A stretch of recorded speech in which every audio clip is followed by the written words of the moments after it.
Dan 啊，你又話過嚟教我玩 game 嘅，我話你自己喺度影，到底影咩嘢啊？咪住先，隻 game 燃起咗我嘅攝影魂啊！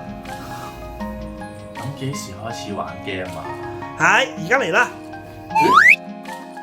呢個就係今日介紹攝影主題嘅 board game《Redwood紅杉林》啦。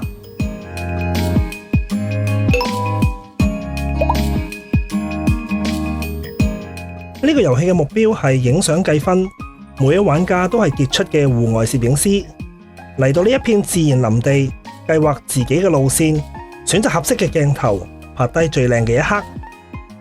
法國桌遊設計師 Crystal Rimbaud 表示，相比一般文字理解嘅策略 game， 佢更希望玩家感受佢呢款遊戲嘅沉浸感、夢幻性同互動性。首先將遊戲版圖放喺台嘅中央，將相紙洗勻，按顏色分類放喺版圖上，抽一張日出卡，將目標卡、太陽及動物按日出卡嘅指示放好。目標卡有數字1至5，每一個數字只需要抽一張目標卡放喺版圖上。太陽跟日出卡嘅指示放好，但唔好遮住目標圖案。動物後面有個六角形嘅樁，跟日出卡放入適當嘅6個孔就得，方向隨意。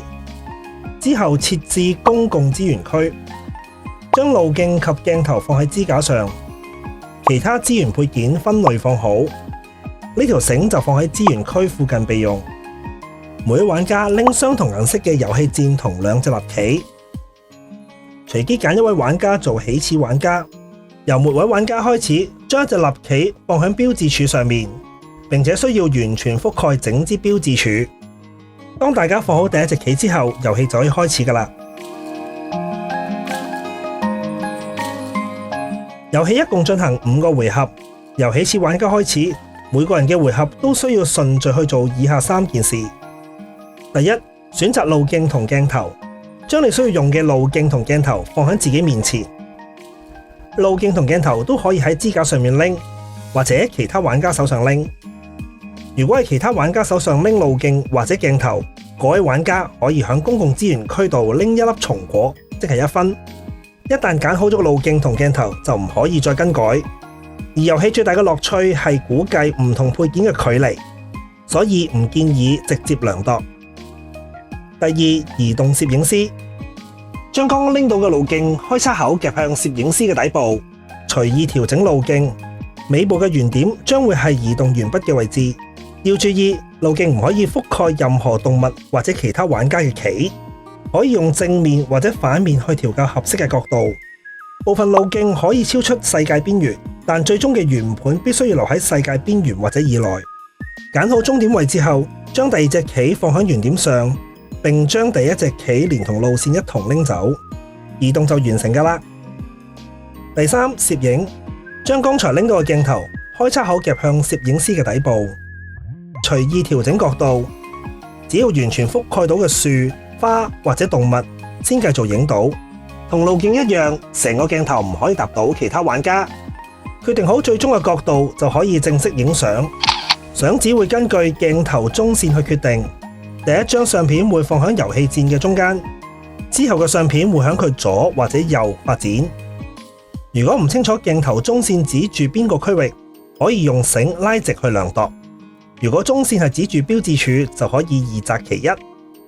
決定好相紙之後，就將剛才影到嘅物品放喺相紙嘅目標圖案上面。而如果目標圖案唔足夠放你嘅物品，就要進行取捨啦。另外，太陽唔計算做目標嘅，所以太陽只會放喺相片天空嘅位置。完成後，檢查已經翻開嘅目標卡，結算呢1張相可以獲得嘅獎勵。